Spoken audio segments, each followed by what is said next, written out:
Hello. This is live with Mama Coco. Yes, this is Mama Coco Life and Style. Emphasis on style, emphasis on the way of life, how things are going, the things that we should appreciate, the things that we should say no to, the life that we should say no to, and what we should encourage to get better so that we can do better. So this is Mama Coco. My name is Cora Pantin, and we are live this evening, and happy am I to be here. I want to welcome each and everyone in the audience, all my audience that follow me time after time, the new ones that they usually come on according to who is on the live, you know, the favorites of other people. And I pray for peace today. I pray that our God Jehovah would continue to guide, guard, and protect us, to keep this show alive, vibrant, and very poignant. May we be ahead of everything that is supposed to happen and ahead of things in order to get things to normalize. Because, you know, we are living in this time here where things are out of order, out of control, unorthodox. Things are happening that we have no control of, that we cannot change. We have to move with the new world order. There is a new world order. And today I am blessed to have a panel of vibrant, intelligent people. First, we have Avanell Hazel. Let us welcome Avanell Hazel to the show. Good afternoon, everyone. Thank you for having me again, Mama Coco, and everyone tuned in today. I am so excited to see you guys and hear from you. Thank you. And we have Nickocy Phillips.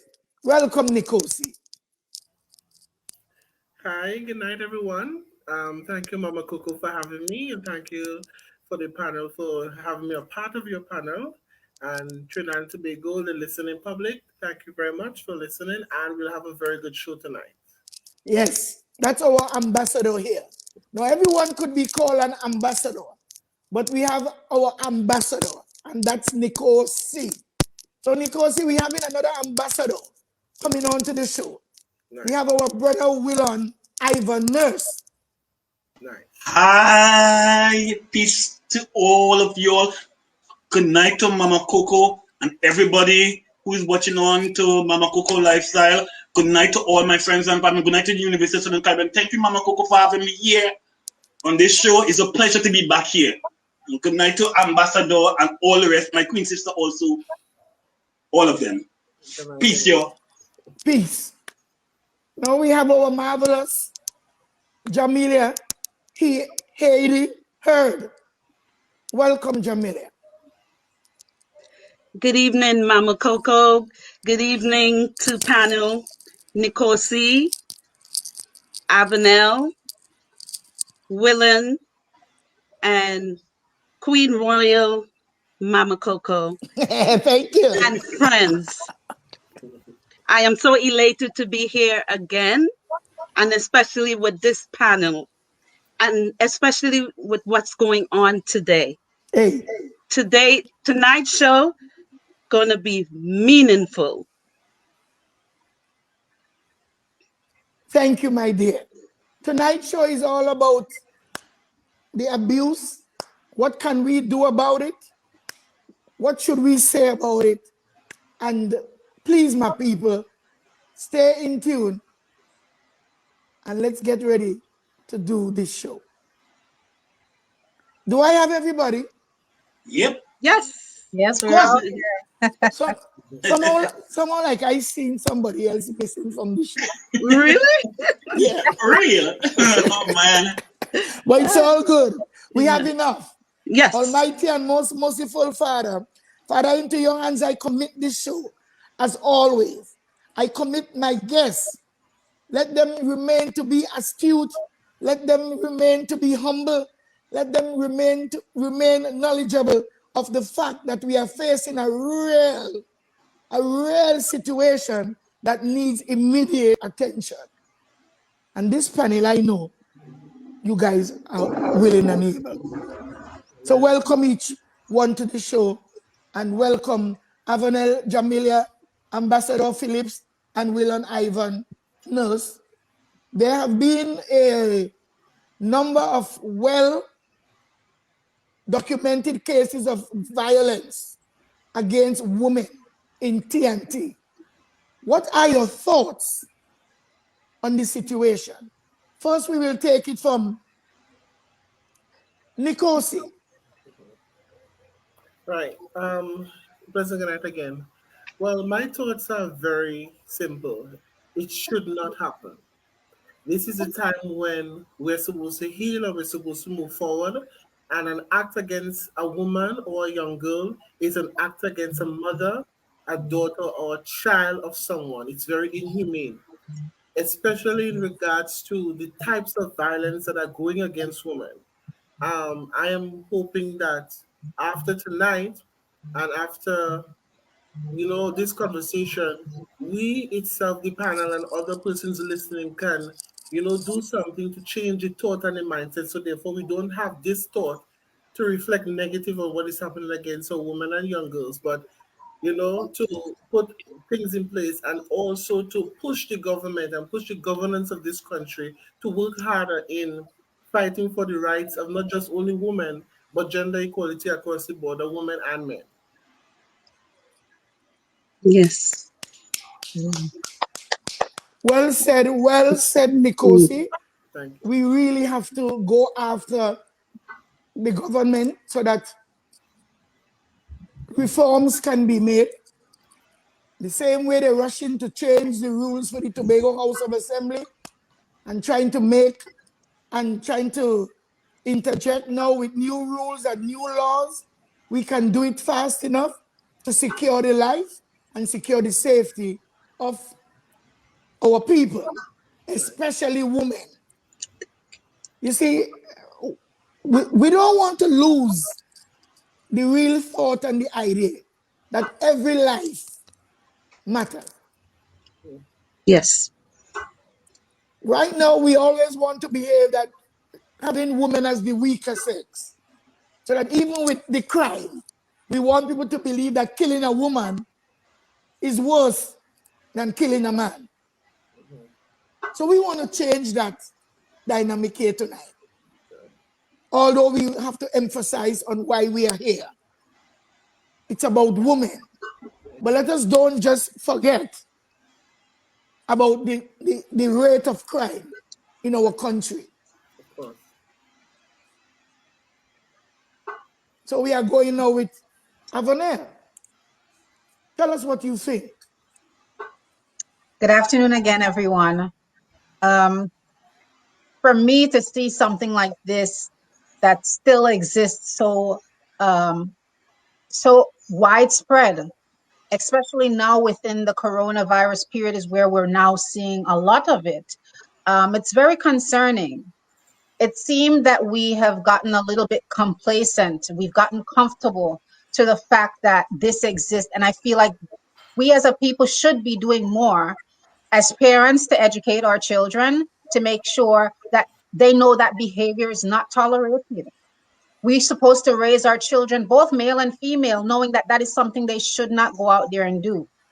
And I think also it is important when we have grown adult children as parents that we let them know that when we see that behavior within them, that is not right. We have to make sure we're setting that stage so that they're not seeing that behavior within our own relationships, and that they're educated and will advocate to end domestic violence and abuse in any aspect of the sex. Well, we are hearing right now, and we are going down the road here, and we are understanding that this is a serious reality. Yeah? It's a serious reality. And because it's happening to any race, to any creed, to any sex, this is time to get real serious, yeah? This is time for everybody to apply themselves knowing that we are all in this together.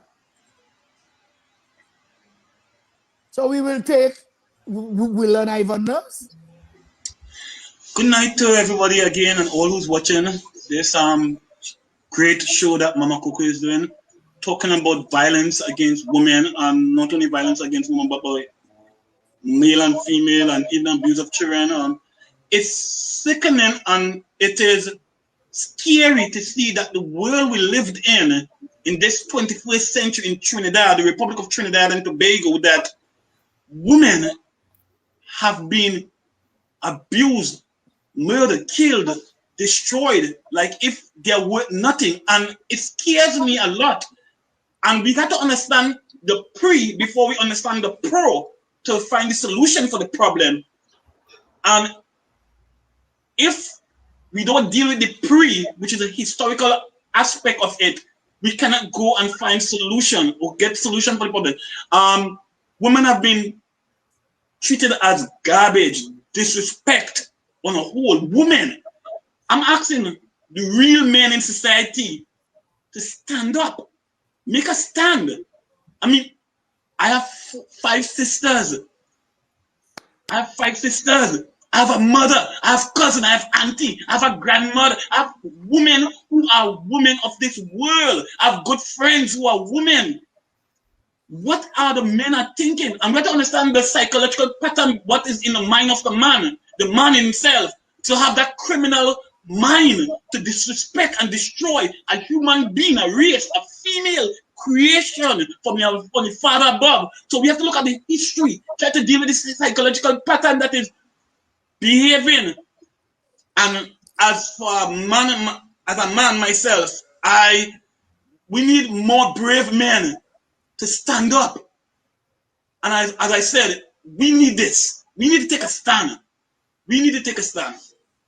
So you are saying that we should go back to the slavery mentality too?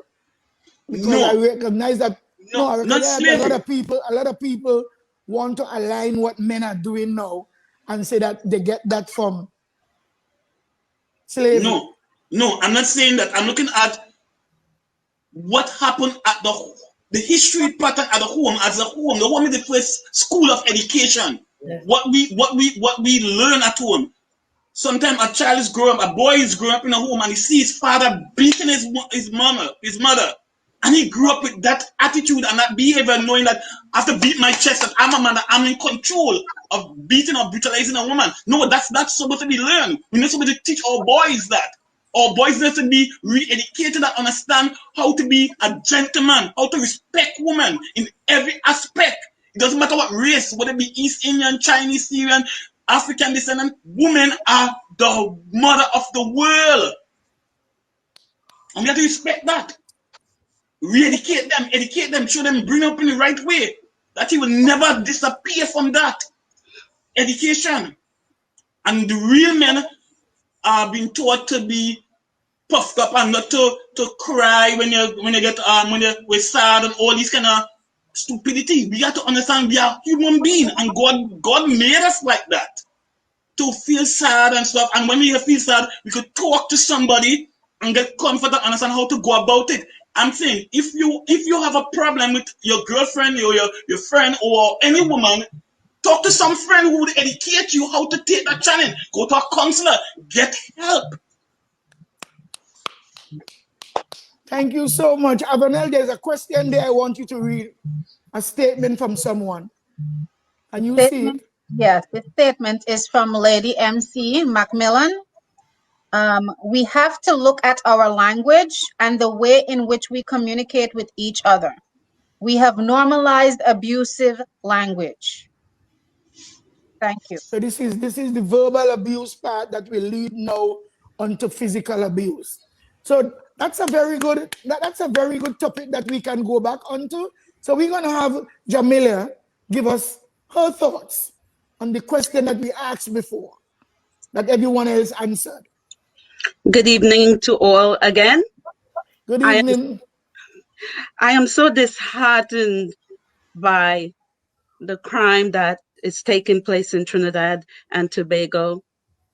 So many children and women are suffering. It is time that we spread awareness and educate Trinidad and Tobago. Domestic violence hurt and it kills. And too many women are suffering today.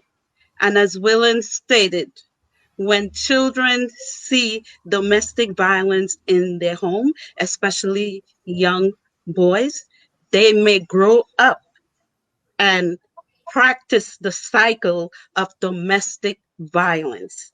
We have to stop this pathological pattern behavior. We have to stop it.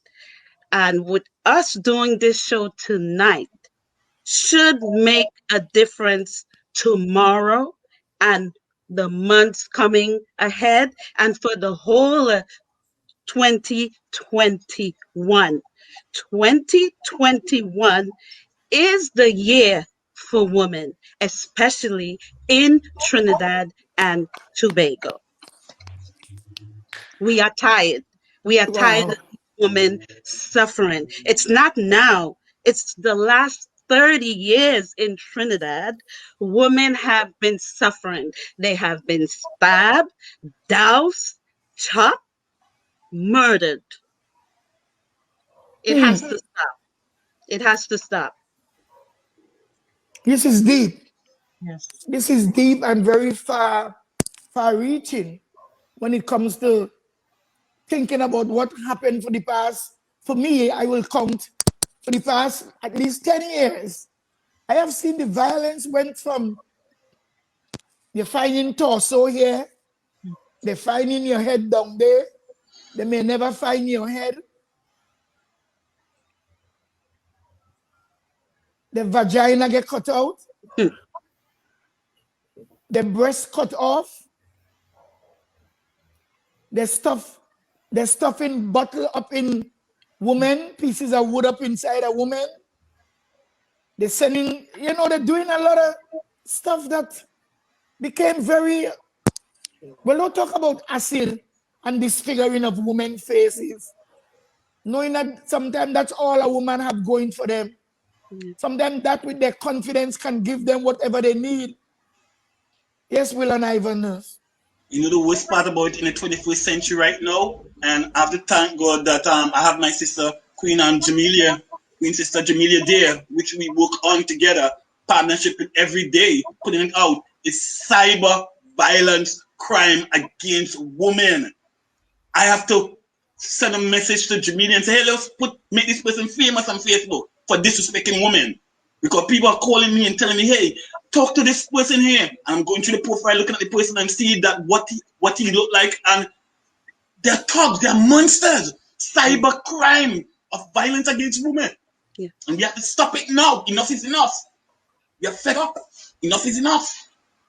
We are speaking about this in a way like we really can't stop it, So we have to come now and tell the people who we're looking for to lead this campaign, not for marches alone, but we need the help. We need people in high offices and high places to really get this thing started. So we have another question here, do we? Avanell, Jahmela, Ambassador Philip, and Willon, what can we, the community, do to start bringing about meaningful and positive change? We're going right back up there again to Nickocy. Well, as the ambassador to Trinidad and Tobago Youth Rise, we have been focused on a Talk, lot of... listen. Speak that part with some more confidence for me. As what? As the ambassador to Trinidad and Tobago Youth Rise, we just don't only focus on youth alone, we have been focused on gender equality, men and women. And we have been doing a number of programs in the communities across Trinidad and Tobago. We have now spread it internationally as well in regards to treating with the issues, the social issues, the mental issues, the physical issues of the communities. For example, we have set up a community workshop with the young girls. We started it in Buccoo. We had it with the children. It's called a Your Heart TT program.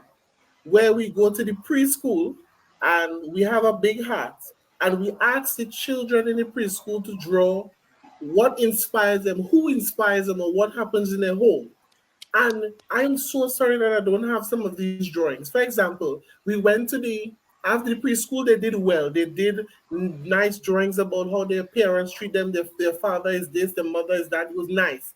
But when we got to the second level, which was the primary school students and some of the secondary school who now went into secondary, they were at one of the organizations, the NGO organizations. We took the project to them and we gave them a hat and told them draw something that affects them or inspire them. We had a number of drawings. One of the drawings then, the children's name was not on it. Yes. One of the drawings, we saw a heart in red and black. We saw marks of blood and cut-ups all over. But we could have identified that individual child. Now, when we took this child to the side and we asked him, why did you draw this drawing? He was a little, non-respondent. But his problem was he was adopted. And, his sister was adopted. And the parents were spending more time with him. And he's not getting the attention, he's not getting the treatment, the support, nothing that he wants to do. So he started cutting himself. The cuts with the blood is him showing that he was cutting himself. The blood of abuse that he was getting bullied in school, and every time the teachers are not listening to him, telling them, but nobody's doing it. So he had a level of abuse and was taking it out in the drawing. There was a next drawing where you see a child, she drew a teacher with a big belly in front of the thing, the child with her head on the desk, and at the window at the class, there was a guy peeping there. So I was like, this story tells a lot. What was it? Because she said her mother wanted to be a teacher, but she had her at a young age, and the mother said, I should have killed you because I wanted to be a teacher and it didn't make me get me dreams. So the mother continued telling the girl that. So that the reason why she was putting her head on the desk is because the man who was peeping through the window was her PE teacher who keeps calling her and tell her come outside to meet her in the toilet to abuse her. So with this now, I have tried my best to get this program off the ground. Let me tell you what is the problem in our society in Trinidad and Tobago, especially Tobago. As NGOs, you do not get the support from the government or the House of Assembly. You have to be politically affiliated or kissing somebody's behind to get the attention. They only call you when you're supposed to get something with politics to be big or to be on TV. That's when they think. We have been trying to get this project, no funding. We have funding to go to a certain limit. We have been getting international funding and not even getting funding in our own community. So if the program is supposed to be February, and I applied since last year, December, I have to be calling the divisions to get assistance, and they're waiting until the program ends to call and say, oh, we can't sponsor. So projects in the community and community development projects with NGOs is a good thing. There are a lot of NGOs that have programs to deal with gender abuse, women abuse, young men abuse, programs to take the young people off the street, to help the single mothers, to help the single fathers. But you do not get government or Tobago House of Assembly support unless you are politically affiliated. And we are doing as much as we can. With the pandemic and COVID, we have done a lot, and there's a lot of work that needs to be done in the community. But unless you get the support, the financial support, the support from the government and those sectors that deal with children and young people, those youth affairs, the youth division, certain, you cannot go forward. You cannot change because we cannot continue to put only specific NGOs in the spotlight, that you just come in with a project because we have a death of Andrea. I have been hearing of a number of NGOs just come for up to now. I've never heard them in the years I've been doing NGO work. I've never heard none of them. This thing is going to die down. They're going to separate. And that is what we need. We need consistency. We need growth and development of all the NGOs working together. And this is the reason why I wanted to build a youth rehabilitation facility, is to put all the NGOs, because all the NGOs have one aim, and that is to work together for the development of the youths, for single mothers and single fathers. But to no avail, we can't get anywhere. We are going to do this show because tonight I understand we are having lots of comments, Yeah. a lot of interaction here tonight. So we have this from Lydia Hernandez. I have looked at the peaceful protest after the murder of Andrea. My biggest concern is that this will fade away until the next murder. Where do we go from here? How can we collectively continue to fight for the women? We will put that in the form of a question where we will have Avanell answer. It's absolutely a discerning thing when we don't have advocacy programs in place to have these continued support for people who are in the situation and dealing with the stress of it. People are tired. People are absolutely tired and they're fed up. And that's why they're out there today. You see very often this same thing happen where someone dies and then people are upset and then you no longer hear about it. We need to have open dialogue. We need to have continuous dialogue. And we need to make sure that our women and our children and our men are safe. And we as the people of Trinidad and Tobago, we cannot be complacent. That's why I initially used that word complacency. When we get comfortable with the way things are, we have to keep fighting for better. And if we don't fight for better, we will not get it. We have to continue the fight. So Willon Ivan Nurse, there is something here that Mary Dates Mitchell is saying. The community needs to stop beating our children. Is that? To stop beating our children and go forward. Okay. What you mean by that word? The community needs to stop beating our children and move on like beating kids. It's a behavioral pattern of parents beating children beating kids. And causing like that physical abuse instead of correcting them in the right way. Because a child might come and say, "Mommy or Daddy, somebody touched me bad," and they don't know how to deal with it. But because of maybe they're with uncle and uncle treating them well, they say, "Shut your mouth." Well, if I chase uncle gonna leave me and all of we gonna suffer and we gonna beat them up and instead of trying to listen to the child.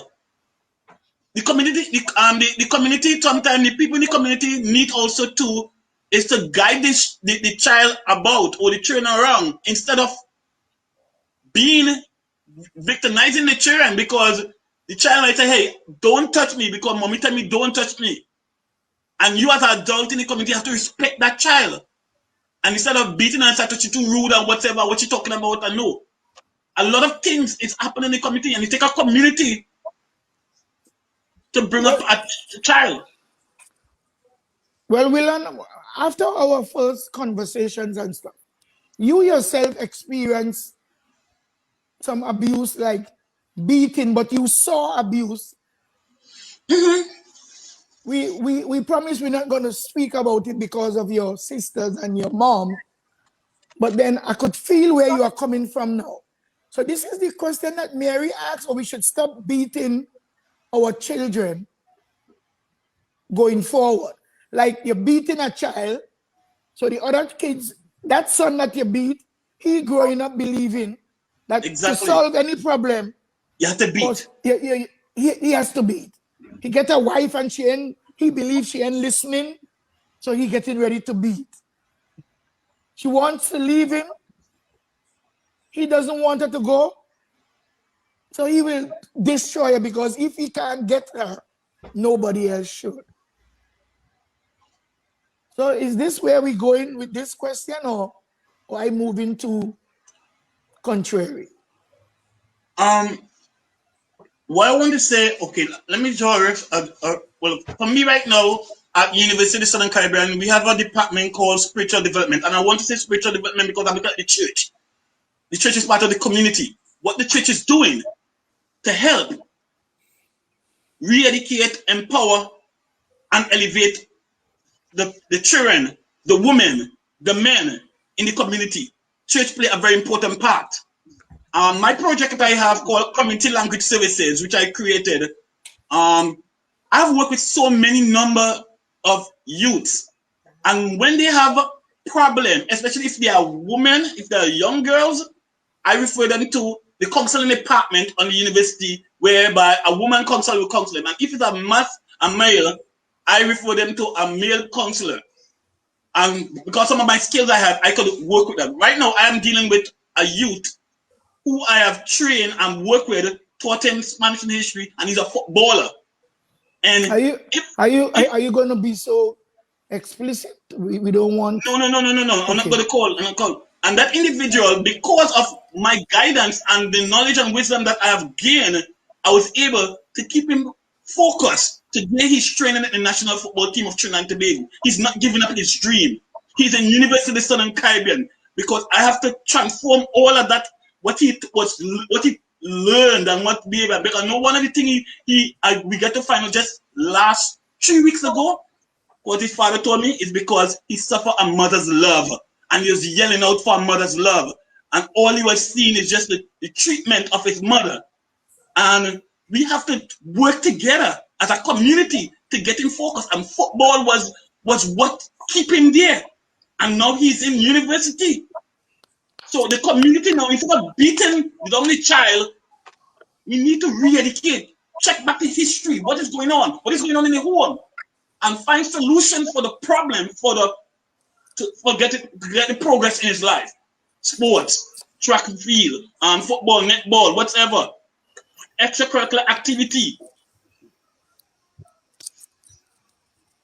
Thank you, Willon. This is remember, this is just question that we get now from the audience. Jahmela, there is one here. You think you could handle this one? Women are faced with trying to be safe. Who said it? Sarah Griffith. Yes. Women are faced with trying to be safe and reach home because they are tired. Some taxi drivers are not reaching the destination, so they are left with no choice but to take a PH car. We need our drivers to step up and help our women, especially in Arima. Ooh. Yes. Women are not safe in Trinidad and Tobago because they don't know these drivers that's driving the taxis. They get into these vehicles and they say, "Take me home," like Andrea Barrett wanted to go home. She never reached home because the so-called taxi driver was a dishonest murderer, monster. So a lot of women have to deal with what Andrea had to deal with, in which she met her demise. They are not safe. Sarah, you are absolutely right. Those women in Trinidad is not safe overall. When you get into these taxis and they driving by the bush here, there, dark areas. You know, let me just say something. Let me get it straight. Trinidad have a taxi association, but their drivers apply the PH route privately. They run taxi privately. But what we need to do is that taxi drivers doesn't want to go in some of the remote areas. So they will drop you off at a certain area and then you have to walk. But if you don't walk, you will have now a PH driver hustling to take people from where the taxi dropping you off to where your house really is at. Then to get at that house, the reason why taxis doesn't go to your house is because of the dangers and the seclusion and how the area looks like. So then in retrospect, women still is not safe. Whether you get in the PH car, the private car, the maxi bus, whatever. Apparently, and for the facts that is shown, the data, women are not safe, no matter what avenue you take, what car you take. You're not sure to reach home to your family. And this is where we have to start educating the women of Trinidad and Tobago. There's 400,098 women, females in Trinidad and Tobago. 80% of them suffer at the hands of someone who bestowed domestic violence. Domestic violence is not only bestowed by a male, it could be a son, it could be a nephew, it could be anybody within the household. So it becomes domestic violence. It's psychologically, it's physically, it's sexually, and it's mentally. Sometimes it's financially. Okay, so overall, women are suffering, and it's time for the cycle to be broken. There's the Barrett and Violet in the Domestic Violence Bureau in Trinidad and Tobago. They stated that women are helpless because they become so the violence is an everyday thing in their life. So they became immune to this beatings, and they look at it as a honeymoon state, right? Like, oh, tomorrow it's going to be over with. Tomorrow my husband is not going to beat me up. Tomorrow my son is not going to beat me up. But it don't ever stop. It's a continuation of cycle in which mostly women suffer. Men are abused too. So let's not forget that. Men are abused too, but women are abused more. And especially in Trinidad and Tobago. Trinidad and Tobago is known to be the most excessive violent country. Against women? Yes. Against women. Avanell have something to interject. Let's go, Avanell. So what, just to kind of feed off of what Sister Jahmela said, I don't necessarily think men may necessarily be less than women. I think the biggest problem is that our men don't report. Yes. A lot of men get abused and they don't report for fear of how others view them. And right now, our police system, they need a level of sensitivity training. They don't know how to deal with anyone, not man, not woman, not children, not even themselves. They Hey. need a level of sensitivity training. And it's absolutely just, I was looking at something over the weekend where one of our own Roxborough, what people would say is like I said, a vagrant, or he's mentally ill.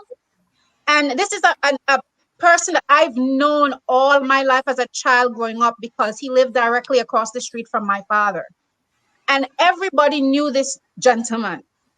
And instead of giving this man the help that he needed, the police felt it necessary to arrest him, instead of giving him the help that he necessarily needed. And this is where it comes to a community. There are too many infrastructures that are unavailable on our island. No services for mental issues, which is very, very prevalent within our island. And to tell you, it does not just stem within the domestic portion of it. Like, a lot of people have issues with multiple personality disorders, and something that has been highly prevalent right now is bipolar disease.